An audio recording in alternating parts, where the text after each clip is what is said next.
Hey heroes, Jonathan here at Night Knowledge. Dragon's Dogma 2 has many tutorial pop-ups that, although text-heavy, doesn't fully explain all the mechanics. In today's video, I'm going to go over 10 tips that'll help level up your gameplay. Number 1. Look out for camping kits. There is a day and night cycle in Dragon's Dogma and can range from being scary to being a hassle not being able to see anything in the dark. There are campsites littered on the map, which will allow you to heal yourself of health and fatigue and allow you to pass time.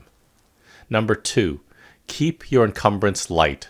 To follow from tip number 1, being over encumbered means you'll use up stamina more, which doesn't sound too bad when you're traveling, but you'll definitely notice it when in longer fights. The camping kits are some of the heaviest things you may be carrying, so possibly keep it on your main or support pawns if you need to be light on your feet. This leads us to tip number 3, make use of your storage in town.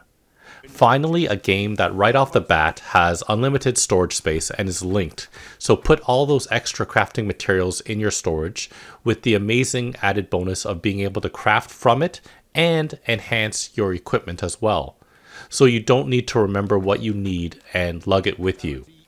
Food unfortunately goes bad in Dragon's Dogma 2, but magically stays fresh in your storage, so keep it safe in there as well. Number 4, make and distribute health and stamina consumables to your pawns.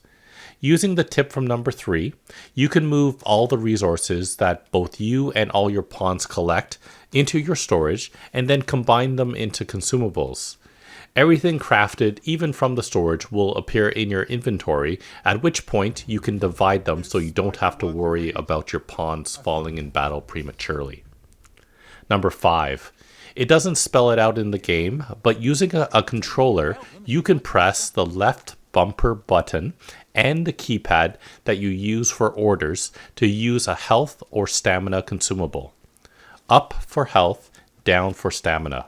There is no cooldown, so you can spam consumables if you need to.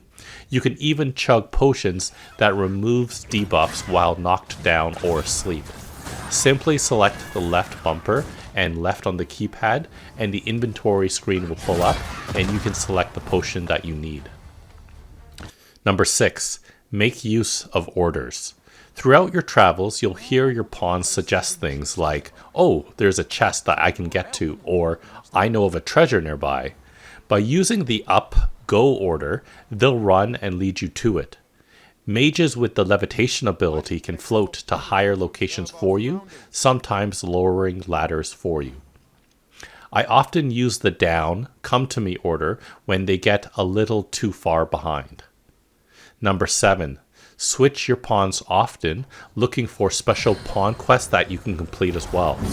Your main pawn that you start off with will stay with you for the entire game and level up, but your 2 support pawns do not gain levels, so it's recommended to look out for new, better ones at Rift Stones or wandering the countryside. Any resources or consumables that they have on them will automatically transfer to your storage when you switch them out.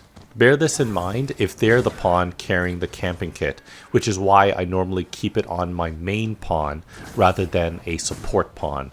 In terms of special pawn quests, as you can see here, if I can camp to the west of Vernworth 3 times, it'll earn me an elite camping kit.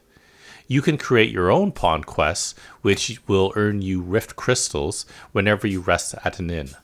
Rift crystals are used to hire your own more powerful support pawns. Number 8.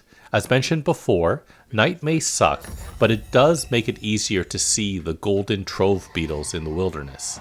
These scarabs provide an increase to carry weight and are definitely worth it.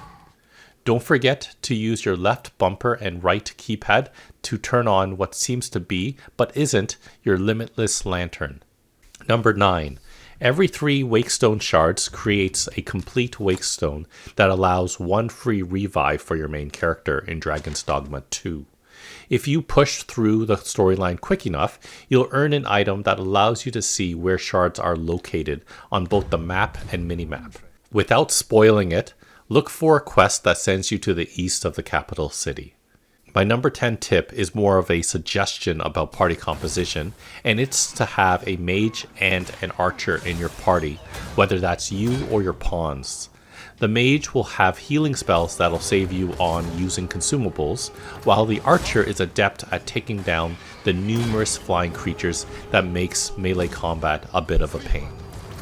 So those are 10 tips that I believe will make you go from struggling in Dragon's Dogma 2 to dominating.